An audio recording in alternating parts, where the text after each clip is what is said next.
शैतान इंसान को कैसे बहकाता है? कभी सोचा तुमने? शैतान तुम्हें गुनाह करने पर जबरदस्ती नहीं करता।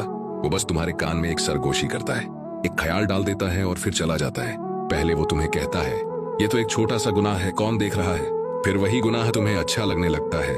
आहिस्ता आहिस्ता तुम्हारा दिल उसकी तरफ माइल हो जाता है और तुम्हें महसूस ही नहीं होता कब तुम फिसल गए।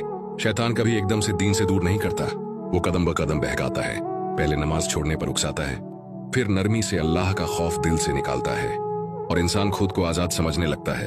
जब तुम गलती कर बैठते हो तब वही शैतान कहता है अब तो अल्लाह तुम्हें माफ नहीं करेगा।